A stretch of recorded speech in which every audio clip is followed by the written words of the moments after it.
ओम नमो भगवते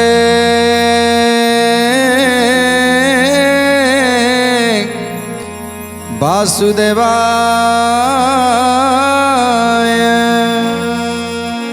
गत अध्याय आम श्रवण करुले सुंदर कथा। जेतेबेले सबरटी धर्मर कार्य कला, पुण्यर काम कला, 3 दिन उपवास रही लोकटी को भोजन करेला, सेतेबेले तार पुण्य एते मात्रा रे हैला। जेतेबेले से मरीगला सेतेबेले जमराज चित्रगुप्त को कहउचंती, हे चित्रगुप्त, तमे याकु नहीं एक रजांकर घरे जन्म दियो। सौराष्ट्र नाम रे गोटे राज्य अच्छी, से राज्य रे राजांकर नाम होची रघुनाथ, तांकर पत्नी को नाम पद्मावती। पद्मावती गर्भरे तांको स्थान दियो। कौन कहउछंती, निष्कंटके करिब भोग से ही राज, ओइरी कूल समूणे करिब दहिज।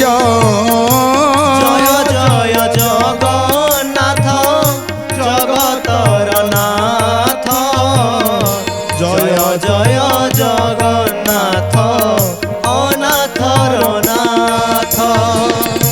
कुबेर समान एहु हे बधनेश्वर, बुद्धि रे से बृहस्पति दाने बसुर। जय जय जगन्नाथ जगतर नाथ, जय जय जगन्नाथ अनाथर नाथ। एमिति एक राजा गृह ताकू जन्म दियो जे रूपरे सी कामदेवंक भली सुंदर हबो, आउ बलबीर्जरे जेमिति भीमंक भली बलशाली हबो, आउ धैर्य साहस रे जेमिति निपुण हब रहिबो। तेणु एही भली भावरे ताकू सर्वगुण संपन्न करी ताकू जन्म दियो। जमराजंकर कथा को मानिले चित्रगुप्त। तेणु जमराज कहउछंती जेमिति सर्वगुण संपन्न हेबे एवं बुद्धि ज्ञान सबुथिरे जेमिति आगरे थिबे। सहीबा पणे धरणी धैर्यरे मेरु, एते कफल पाइब से अन्नदानरु। जय जय जगन्नाथ जगतर नाथ, जय जय जगन्नाथ अनाथर नाथ। मेरु परी धैर्य हब, आ धरणी परी सहीबार शक्ति रहिबो। एमिति भावरे तांकु जन्म दियो। तांकर पत्नी जे सबरुणी से मध्य तांकु मध्य एमिति गोटे जगार जन्म दियो। कारण ये जो अन्नदानर सुफल पाइछंती ये राजा हेले, किंतु सी अन्नदान टिके दबा पाई कुंठाबोध कले। निज पेट को खाइले हेले स्वामी की दबा को मध्य चिंता कलेनी। तेणु से महापापी को नहीं तांको सेई राजांको उआसरे, तेणु बाड़ी ताटीरे तांकर जो सुकर पल अछंती, घुसुरी पल अछंती, ता भितर कांची नाम रे गोटे घुसुरी अछि। ये सबरुणी की तारी गर्भरे नहीं कि दे दियो। से सबरुणी से घुसुरी गर्भरु जन्म हो। तेणु जमराज कहीदेले, एथर चित्रगुप्त सेया ही कले। सेही राजांकर बाड़ी ताटी जे खटई, कांची नामे सुकर जे तार छई। कांची नामे सुकर जे ताहार अटई, कांची नामे सुकर जे ताहार अटई। यही सबरुणी की ता गर्भे जात कर, यही से महापात की অটে স্ত্রী ছাড়। জয় জয় জগন্নাথ জগতর নাথ, জয় জয় জগন্নাথ অনাথর নাথ। যেତେବେଳେ ଶବରୁଣୀ କି ନେଇକି ଘୁଷୁରୀ ଗର୍ଭରେ ଜନ୍ମ ଦେବା ପାଇଁ ଯମରାଜ କହିଦେଲେ, ଆଉ ଶବରକୁ ରାଜକୂଳରେ ଜନ୍ମ ଦେବା ପାଇଁ କହିଦେଲେ, ସେତେବେଳେ ଶବରୁଣୀ କାନ୍ଦି ପକେଇଲା। ଶବରୁଣୀ କାନ୍ଦି ପକେଇଲା। ଆଉ ତାପରେ ତାର କର୍ମଫଳ ପାଇଁ ସେ ଚିନ୍ତା କଲା, ଯାହା ମୁଁ କରିଛି, ମୁଁ କୌଣସି ଦାନ କରିନି, ମୋ ଘରୁ ଆସିଥିବା ଅତିଥିକୁ ମୁଁ ସେମିତି ଘଉଡ଼େଇ ଦେଲି, ତେଣୁ ଏ ଦଣ୍ଡ ତ ମୋତେ ନିଶ୍ଚିତ ମିଳିବା କଥା। ଏଥର ଶବର କହୁଛନ୍ତି, ହେ ପ୍ରଭୁ, ହେ ଯମରାଜ, ମୋତେ ଜନ୍ମ ଦେବା ପୂର୍ବରୁ ମୁଁ ଆପଣଙ୍କୁ ଗୋଟିଏ କଥା କହିବି, ଯଦି ମୋର ଧର୍ମ, ଯଦି ମୋର ପୁଣ୍ୟ ଏତେ ମାତ୍ରାରେ ଅଛି, ତାହେଲେ ମୋ କଥାକୁ ଟିକେ ରକ୍ଷା କରନ୍ତୁ। ଯେମିତି ପୂର୍ବଜନ୍ମର କଥା ମୁଁ ଯେମିତି ମୋର ଯେମିତି ମନେ ରହିବ, ମୁଁ ଯେମିତି ସବୁକିଛି ଜାଣିପାରିବି, ଏ କଥା ମୋତେ ଆଶୀର୍ବାଦ କରନ୍ତୁ। ତେଣୁ ଯମରାଜ କହିଲେ, ଏହା ଶୁଣି କର ଯୋଡ଼ି ବୋଲଇ ଶବର, ଭୋ ପ୍ରଭୁ କହିବି କିଛି ଘେନା ତା କର। জয় জয় জগন্নাথ জগতর নাথ, জয় জয় জগন্নাথ অনাথর নাথ। এ জন্মর কথার জন্মে মনে থিব, সুদয়া চিতরে মতে এই আজ্ঞা দেব। জয় জয় জগন্নাথ জগতর নাথ, জয় জয় জগন্নাথ অনাথর নাথ। শুনি করি নাশ কর বইলে তাহেউ, তোর জন্ম কথার জন্মে মনে রহু। জয় জয় জগন্নাথ জগতর নাথ, জয় জয় জগন্নাথ অনাথর নাথ। যেউ অনুরূপে আজ্ঞা দেলে নাশ কর, সেই অনুরূপে জন্ম লভিলা শবর। জয় জয় জগন্নাথ জগতর নাথ, জয় জয় জগন্নাথ অনাথর নাথ। ধরণী তার পাইলা ঘুষুরি জনম, অন্নদানর এপরি অছই মহাত্ম। জয় জয় জগন্নাথ জগতর নাথ, জয় জয় জগন্নাথ অনাথর নাথ। তেণু শবর আজি রাজাঙ্ক ঘরে জন্ম নেলা। অত্যন্ত সুন্দর কামদেবঙ্ক ভଳି রূপ, বলিষ্ঠ চেহারা, ধীরে ধীরে বড়িবাকু লাগিলে। শবর ধীরে ধীরে বড়িবাকু লাগিলে। যেতেবেলে তাঙ্কর যুবাবস্থা হলা, সেতেবেলে রাজা তাঙ্কর রাজা অভিষেক করিবা পাই চিন্তা কলে। শবরুণী কোটি জন্ম নেলা না, শবরুণী রাজাঙ্কর যে ঘুষুরি পল থিলে, সেই ঘুষুরি পল মধ্যে জন্ম নেলে শবরুণী। তেণু অন্নদানর এ হচ্ছে মহাত্ম্য, অন্নদানর এ হচ্ছে মহাত্ম্য। ଯେଉଁମାନେ ଅନ୍ନଦାନ କରନ୍ତି ସେମାନଙ୍କର ଧର୍ମ ଅତି ପ୍ରବଳ ହୋଇଥାଏ, ଆଉ ସେମାନେ ନିଶ୍ଚିତ ଭାବରେ ପରଜନ୍ମରେ ସେମାନେ ଏକ ଧନୀ ଘରେ ଜନ୍ମ ନେଇଥାନ୍ତି। ତେଣୁ ସେମିତି ଆଜି ରାଜା ଘରେ ଜନ୍ମ ନେଇଛନ୍ତି ଶବର। ଯେତେବେଳେ ରାଜାଙ୍କର ଦେହାନ୍ତ ହୋଇଗଲା, ରାଜାଙ୍କର ରାଣୀଙ୍କର ଯେତେବେଳେ ଦେହାନ୍ତ ହୋଇଗଲା, ସେତେବେଳେ ତାଙ୍କର ଯୁବା ବୟସ ହୋଇଯାଇଥିଲା ଶବରର। ତେଣୁ ରାଜପଦରେ ଅଭିଷିକ୍ତ ହେଲେ। ଯୁବକ ବୟସ, ଯାହା ଜନ୍ତୁପତି ଯେମିତି କହିଥିଲେ, ମେରୁ ପରି ଧୈର୍ଯ୍ୟବାନ ହେବ, ମେରୁ ପରି ଧୈର୍ଯ୍ୟ ଆଉ ସହିବାର, ଧରଣୀ ଭଳି ସହିବାର ଶକ୍ତି, ସୁନ୍ଦର କାମଦେବଙ୍କ ଭଳି ସୁନ୍ଦର ହେବ। ତେଣୁ ସେଇଭଳି ଭାବରେ ଜନ୍ମ ନେଇଛନ୍ତି, ସେଇଭଳି ଭାବରେ ଦେଖାଯାଉଛନ୍ତି ଶବର। ଯେତେବେଳେ ରାଜା ହୋଇଗଲେ, ତାଙ୍କର ପୂର୍ବ କଥା ସବୁ ମନେ ଅଛି। ଜନ୍ତୁପତିକି କହିଥିଲେ, ହେ ଜନ୍ତୁପତି, ମୋତେ କେବଳ ଏଇ ଆଶୀର୍ବାଦ କରନ୍ତୁ ଯେ ମୋର ପୂର୍ବ କଥା ଯେମିତି ସ୍ମରଣ ରହିବ। ଯାହା ହଉ, ପୂର୍ବ କଥା ମଧ୍ୟ ତାର ସ୍ମରଣ ଅଛି। ଆଉ ସବୁବେଳେ ସେଇ ଗୋଟିଏ କଥାକୁ ମନେ ପକାଉଛି, ମୁଁ ମାତ୍ର ଅଢ଼ାଏ ଚାଉଳ ଦେଇଥିଲି, ବ୍ରାହ୍ମଣକୁ ଅଢ଼ାଏ ଚାଉଳ ଦେଇଥିଲି, ଆଉ ସେଇ ଅଢ଼ାଏ ଚାଉଳ ପାଇଁ ମୁଁ ଆଜି ରାଜପଦରେ ଅଭିଷିକ୍ତ ହେଇଛି, ମୁଁ ଆଜି ରାଜକୂଳରେ ଜନ୍ମ ନେଇଛି। ତେଣୁ କେଡ଼େ ବଡ଼ ଭାଗ୍ୟବାନ। ତେଣୁ ଅନ୍ନଦାନର ପୁଣ୍ୟ ଏତେ, ଏ କଥା ସେ ଭାବୁଛି। ତେଣୁ ଧନ ଅମାରରେ ଧନ ତାର ବହୁତ ଅପର୍ଯ୍ୟାପ୍ତ ଧନ। ରାଜ ଉଆସରେ ଅନେକ ଧନ ସମ୍ପତ୍ତି ତା ପାଖରେ ଅଛି, ଧନରେ ସେ କୁବେର। ତେଣୁ ଚିନ୍ତା କଲା, ଯଦି ମୋ ପ୍ରଜାମାନେ ମୋତେ କର ଦେଉଛନ୍ତି, ଆଉ ସେ କରର ଆଜି ମୋର ଧନ ଅନେକ ଧନ ମୋ ପାଖରେ ଅଛି, ତେଣୁ କାହିଁକି ମୁଁ ବ୍ରାହ୍ମଣମାନଙ୍କୁ କିଛି ଦାନ ନ ଦେବି। ମୁଁ ପୂର୍ବଜନ୍ମରେ ଖାଲି ବ୍ରାହ୍ମଣକୁ ଟିକେ ଚାଉଳ ଗଣ୍ଡାଏ ଦେଇଥିଲି ବୋଲି ସେତିକିରେ ମୁଁ ଆଜି ରାଜପଦରେ ପାଇଛି। ତେଣୁ ଏଥର ଯେତେବେଳେ ମୁଁ ସବୁ ଜାଣିପାରୁଛି, ତାହେଲେ ମୋ ଧନ, ମୋ ଭଣ୍ଡାରରେ ତ ଅନେକ ଧନ ଅଛି, ସେଇ ଧନରେ ମୁଁ ସମସ୍ତ ବ୍ରାହ୍ମଣମାନଙ୍କୁ ଭୋଜନ ଦେବି। ତେଣୁ ଚିନ୍ତା କରୁଛନ୍ତି, ଯଦି ବ୍ରାହ୍ମଣକୁ ମାତ୍ର 2.5 ଚାଉଳ ଦେଇଥିଲି, ସେତିକିରେ ମୁଁ ଆଜି ରାଜପଦରେ ଅଭିଷିକ୍ତ ହେଇଛି। ରାଜ ଉଆସରେ ଏତେ ଧନ ସମ୍ପତ୍ତି ଅଛି, ମୁଁ ଯଦି ସବୁ ଧନ ସମ୍ପତ୍ତି ବ୍ରାହ୍ମଣମାନଙ୍କୁ କିଛି କିଛି ଦାନ ଦିଏ, ତାଙ୍କୁ ଖାଇବାକୁ ଦିଏ, ତାହେଲେ ନିଶ୍ଚିତ ଭାବରେ ମୋର ଆହୁରି ଅଧିକ ହେବ। ପୁଣି ଆର ଜନ୍ମରେ, ପରଜନ୍ମରେ ମୁଁ ଆହୁରି ଆହୁରି ଆହୁରି ଧନୀ ବ୍ୟକ୍ତି ହେଇକି ଜନ୍ମ ହେବି।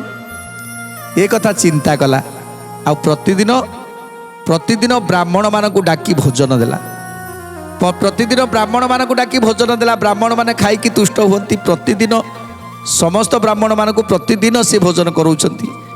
ତେଣୁ ମନେ ମନେ ବି ଚିନ୍ତା କରୁଛନ୍ତି, ମୁଁ ସେତେର ପୂର୍ବଜନ୍ମରେ ମାତ୍ର ଅଳ୍ପ ଦେଇଥିଲି, ଗୋଟିଏ ବ୍ରାହ୍ମଣକୁ ଦେଇଥିଲି, ଅଳ୍ପ ଦେଇଥିଲି, ସେତିକିରେ ସେ ସନ୍ତୁଷ୍ଟ ହୋଇଯାଇଥିଲେ, ଆଉ ମୁଁ ଆଜି ଏଇ ରାଜପଦରେ ଅଭିଷିକ୍ତ ହେଲି। ତେଣୁ ମୁଁ ଆଜି ଏତେ ବ୍ରାହ୍ମଣକୁ ପୁଣି ପ୍ରତିଦିନ ଦାନ ଦେଉଛି, ତାହେଲେ ମୋର ତ ଧର୍ମ ବହୁତ ହେଇଯିବ, ମୋର ଅନେକ ଧର୍ମ ହେବ। ତେଣୁ ଏହା ଭାବି ଆଜି ସେ ବ୍ରାହ୍ମଣମାନଙ୍କୁ ଅନ୍ନଦାନ କରୁଛନ୍ତି, ଦାନର ଦକ୍ଷିଣା ମଧ୍ୟ ଦେଉଛନ୍ତି। ତେଣୁ ବହୁତ ସୁକୃତ ହୋଇବ ମୋହର, ସେହି ଫଳେ ପାଇବି ମୁଁ ସ୍ୱର୍ଗ ଅଧିକାର। ଜୟ ଜୟ ଜଗନ୍ନାଥ ଜଗତର ନାଥ, ଜୟ ଜୟ ଜଗନ୍ନାଥ ଅନାଥର ନାଥ।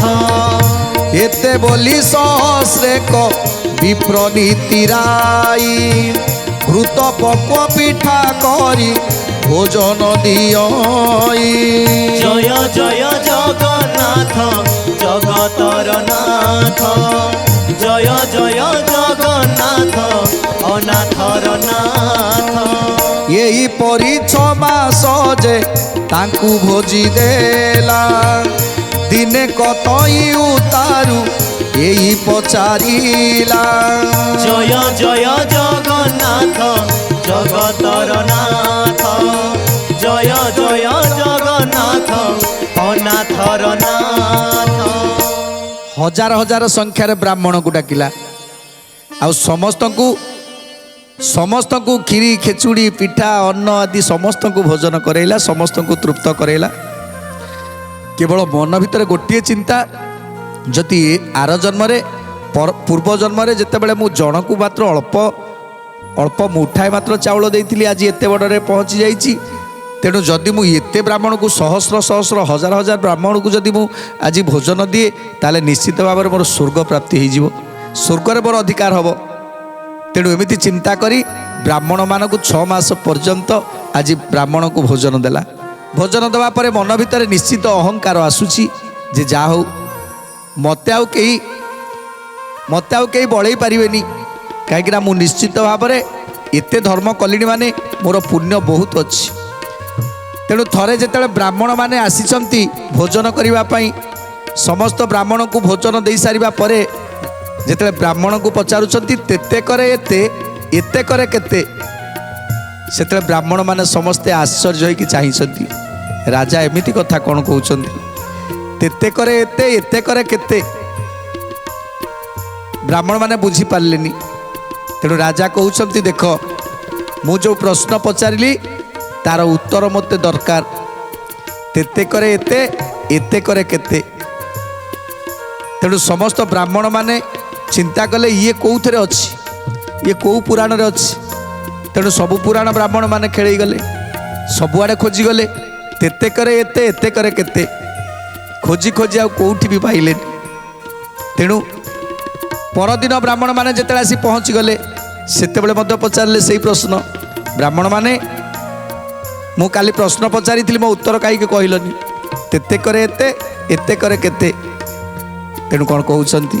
ବୋଇଲା ହେ ଗୋସାଇଁ ତୁମ୍ଭେ ମାନେ ଶୁଣ, ତେତେ କକୁ ଏତେ, ଏତେ କେ କୁପୁଣ। ଜୟ ଜୟ ଜଗନ୍ନାଥ ଜଗତର ନାଥ, ଜୟ ଜୟ ଜଗନ୍ନାଥ ଅନାଥର ନାଥ। ଶୁଣିଣ ବ୍ରାହ୍ମଣ ମାନେ ନ ପାରନ୍ତି କହି, ପ୍ରତିଦିନ ସେ ରାଜନ ତାଙ୍କୁ ପଚାରଇ। ଜୟ ଜୟ ଜଗନ୍ନାଥ ଜଗତର ନାଥ, ଜୟ ଜୟ ଜଗନ୍ନାଥ ଅନାଥର ନାଥ। ତେତେ କକୁ ଏତେ, ଏତେ କକୁ କେତେ କହ, ଶୁଣିବି ପ୍ରମାଣ କର ଅପମାନ ଦେହ। ଜୟ ଜୟ ଜଗନ୍ନାଥ ଜଗତର ନାଥ, ଜୟ ଜୟ ଜଗନ୍ନାଥ ଅନାଥର ନାଥ। ନାନା ଦେଶୁ ଆଣି କରି ନାନା ଶସ୍ତ୍ରମାନ, ପଢ଼ିଣ ଖୋଜନ୍ତି ରାଜା ପ୍ରଶ୍ନ ପ୍ରତିଦିନ। ତେତେ କକୁ ଏତେ, ଏତେ କକୁ କେତେ ବୋଲି, ନାନା ଦିଶାସ୍ତ୍ର ଖୋଜନ୍ତି ରାଜେ ରାଜେ ଭୁଲି। ଜୟ ଜୟ ଜଗନ୍ନାଥ ଜଗତର ନାଥ, ଜୟ ଜୟ ଜଗନ୍ନାଥ ଅନାଥର ନାଥ। ତେଣୁ ସବୁ ପଣ୍ଡିତ ମାନେ ଚିନ୍ତା କଲେ, ଯେତେ ପୁରାଣ ଅଛି, ଯେତେ ଶାସ୍ତ୍ର ଅଛି, ସବୁ ଯାକ ଖେଳେଇ ଦିଅ। କେଉଁଥିରେ ଲେଖାଯାଇଛି ତେତେ କରେ ଏତେ, ଏତେ କରେ କେତେ? ପ୍ରଶ୍ନର ଉତ୍ତର କେଉଁଠି ମିଳିବ? ତେଣୁ ସମସ୍ତେ ଯେତେ ପୁରାଣ ଥିଲା, ଯେତେ ଶାସ୍ତ୍ର ଥିଲା, ସବୁ ଖେଳେଇ ଗଲେ। ହେଲେ କେଉଁଥିରେ ବି ନାହିଁ, କେଉଁଥିରେ ବି କିଛି ଲେଖାଯାଇନି ଯେ ତେତେ କରୁ ଏତେ, ଏତେ କରେ କେତେ। ତେଣୁ ସମସ୍ତ ବ୍ରାହ୍ମଣ ମାନେ ଆଉ ଡରିକି ରାଜାଙ୍କ ପାଖକୁ ଯିବାକୁ ଇଚ୍ଛା କଲେନି। ସମସ୍ତେ ଡରିଗଲେ, କହିଲେ ନାଇଁ ନାଇଁ, ରାଜା ଆମକୁ ଏତେ ଦିନ ହେଲା ପ୍ରଶ୍ନ ପଚାରିଲେଣି, ଯଦି ଆମେ ପ୍ରଶ୍ନର ଉତ୍ତର ନ ଦେବା ତାହେଲେ ରାଜା ନିଶ୍ଚିତ କ୍ରୋଧ କରିବ, ଆଉ ରାଜା ଆମକୁ ନିଶ୍ଚୟ ପରାଭବ ଦେବ, ଦଣ୍ଡ ଦେବ। ତେଣୁ କ'ଣ କହୁଛନ୍ତି? କାହିଁରେ ସେ ନ ପାଇଲେ କହିଲେ ଯା ରାଜା, ତେଣୁ କରି ସର୍ବବିପ୍ରେ ପାଇଲେ କଲଜା। ଜୟ ଜୟ ଜଗନ୍ନାଥ ଜଗତର ନାଥ, ଜୟ ଜୟ ଜଗନ୍ନାଥ ଅନାଥର ନାଥ। ପୁଣି ଆଉ ଦିନେ ସେ ଦେଇନ ଭୋଜନ, ବୋଇଲା କିମ୍ପା ନକ ପୁଛିଲି ଯେ ପ୍ରଶ୍ନ। ଜୟ ଜୟ ଜଗନ୍ନାଥ ଜଗତର ନାଥ, ଜୟ ଜୟ ଜଗନ୍ନାଥ ଅନାଥର ନାଥ। ତେତେ କକୁ ଏତେ, ଏତେ କକୁ ତେତେ କହ, ନ କହିଲେ ମୋ ରାଜରୁ ତୁମ୍ଭେ ମାନେ ଯାଅ। ଜୟ ଜୟ ଜଗନ୍ନାଥ ଜଗତର ନାଥ, ଜୟ ଜୟ ଜଗନ୍ନାଥ ଅନାଥର ନାଥ। ତେଣୁ ତା ପରଦିନ ଯେତେବେଳେ ରାଜାମାନେ ଆସିଲେ, ପଣ୍ଡିତ ମାନେ ଆସିଲେ, ବ୍ରାହ୍ମଣ ମାନେ ଆସିଲେ, ସେତେବେଳେ ରାଜା କହୁଛନ୍ତି, ହେ ବ୍ରାହ୍ମଣ ମାନେ, ରାଜା ପଚାରୁଛନ୍ତି ପ୍ରଶ୍ନର ଉତ୍ତର ଖୋଜିକି ପାଇଲ? ପଣ୍ଡିତ ମାନେ ମୁଣ୍ଡ ତଳକୁ କରୁଛନ୍ତି, କହିଲେ ସାମାନ୍ୟ ପ୍ରଶ୍ନର ଉତ୍ତର ମୋର ଦେଇପାରୁନ, ତେତେକକୁ ଏତେ, ଏତେକକୁ କେତେ? ତେଣୁ ସମସ୍ତ ପଣ୍ଡିତ ମାନେ କହୁଛନ୍ତି, ମଣିମା, ଆମେ ସବୁ ପୁରାଣ ସବୁ ଶାସ୍ତ୍ରକୁ ଖୋଲିଗଲୁ, ହେଲେ ଏ ପ୍ରଶ୍ନର ଉତ୍ତର ଆମେ ପାଇଲୁନି। ତେଣୁ ଆଜି ପଣ୍ଡିତ ମାନଙ୍କୁ ପଚାରୁଛନ୍ତି ରାଜା, ହେ ପଣ୍ଡିତ ମାନେ, ମୋ ପ୍ରଶ୍ନର ଉତ୍ତର କ'ଣ ବୁଝିକି ଆସିଲ କି ନାହିଁ? ପଣ୍ଡିତ ମାନେ ସମସ୍ତେ ମୁଣ୍ଡ ତଳକୁ କରିଦେଇଛନ୍ତି ଯେ ସେତେ କରେ ଏତେ, ଏତେ କରେ କେତେ? ଏ ପ୍ରଶ୍ନର ଉତ୍ତର ଆମେ ତ ସବୁ ପୁରାଣ ଶାସ୍ତ୍ର ଖୋଜିଗଲେଣି, ଏପର୍ଯ୍ୟନ୍ତ ଆମେ ୟାକୁ ପାଉନୁ। ତେଣୁ କ'ଣ କରିବା? ସମସ୍ତେ ଯେତେବେଳେ ମୁଣ୍ଡ ତଳକୁ କରିଦେଇଛନ୍ତି, ସେତେବେଳେ ରାଜା କହୁଛନ୍ତି, ଯଦି ମୋ ଉତ୍ତର ଦବ ତ ଦିଅ, ଆଉ ଯଦି ନ ଦବ ତାହେଲେ ଏ ରାଜ ଉଆସରେ କେବେ ପାଦ ମାଡ଼ିବନି, ଏ ରାଜ ଉଆସକୁ କେବେ ଆସିବନି। ଆଉ ଯେଉଁଦିନ ମୋ ପ୍ରଶ୍ନର ଉତ୍ତର ନେଇକି ଆସିବ, ସେଇଦିନ ଆସିବ ମୋ ପାଖକୁ, ନହେଲେ ମୋ ରାଜ୍ୟରୁ ତୁମେ ମାନେ ଚାଲିଯାଅ। ତେଣୁ ଏମିତି ପ୍ରଶ୍ନ ଆଜି ଖୋଜୁଛନ୍ତି, ତାର ଉତ୍ତର ସମସ୍ତେ। ତେଣୁ ଆଜି ରାଜା କ'ଣ କହୁଛନ୍ତି? ଆଜି ଯାଅ ବିପ୍ରମାନେ କହିବ ଯେ କାଲି, ସକଳ ବ୍ରାହ୍ମଣେ ଯାଇ ହେଲେ କମେଳି। জয় জয় জগন্নাথ জগতর নাথ, জয় জয় জগন্নাথ অনাথর নাথ। ବୋଇଲେ ଆମେ ଆଉ ନ ଯିବା ରାଜଦ୍ୱାର, ଯେବେ ଆମ୍ଭ ବାଞ୍ଛା ପୂର୍ଣ୍ଣ କରିବେ ଶ୍ରୀଧର। জয় জয় জগন্নাথ জগতর নাথ, জয় জয় জগন্নাথ অনাথর নাথ।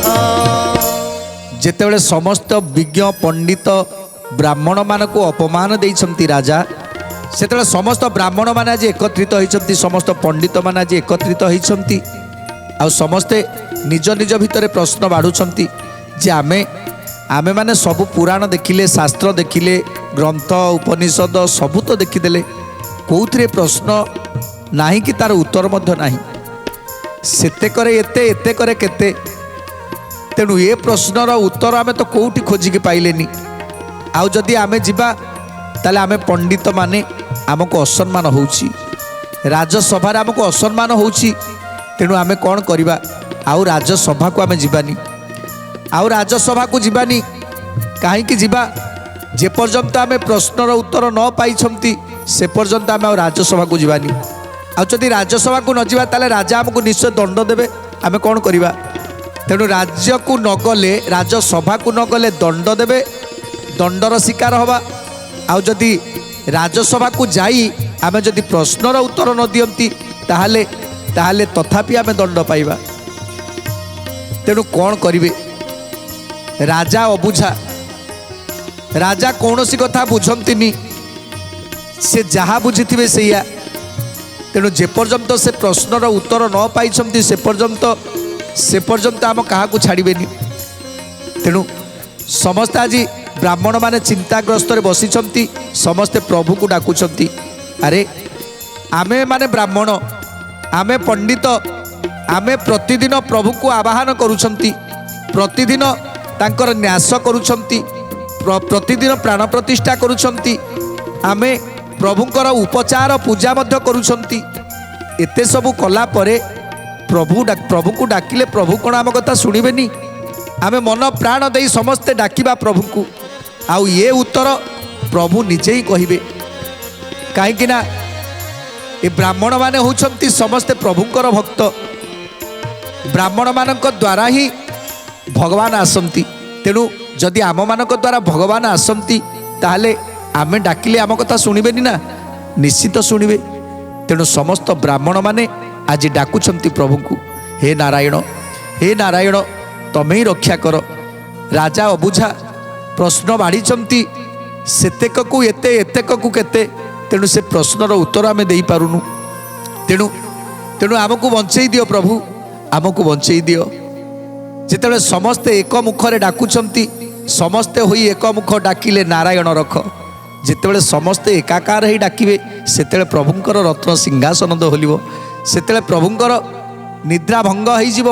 ତେଣୁ ପ୍ରଭୁ ନିଶ୍ଚିନ୍ତ ଆସିବେ। ତେଣୁ ଆଜି ଏ ବ୍ରାହ୍ମଣମାନଙ୍କର ଆକୁଳ ବେଦନା, ଆକୁଳ ଡାକ ପ୍ରଭୁଙ୍କ କାନରେ ବାଜିଲା କି ନାହିଁ? ସୁନ୍ଦର କଥା ଜାଣିବା ପରବର୍ତ୍ତୀ ଅଧ୍ୟାୟରେ। ଆଜି ତ ସମୟ ଇସାରା ଦେଲାଣି, ଆଜି ପାଇଁ ବାଣୀକି ବିରାମ ଦେବା। ଟିକେ ପ୍ରଭୁଙ୍କର ନାମ ସଂକୀର୍ତ୍ତନ କରି ଆଜିର କାର୍ଯ୍ୟକ୍ରମକୁ ସମାପ୍ତ କରିବା। ଭଜ ଭଜରେ ଭଜରେ ମନ ରାଧା ଗୋବିନ୍ଦ, ভজ ভজরে ভজরে মন রাধা গোবিন্দ, জয় রাধা গোবিন্দ, জয় রাধা গোবিন্দ, জয় রাধা গোবিন্দ, জয় রাধা গোবিন্দ। ভজ ভজরে ভজরে মন রাধা গোবিন্দ, ভজ ভজরে ভজরে মন রাধা গোবিন্দ, ভজ ভজরে ভজ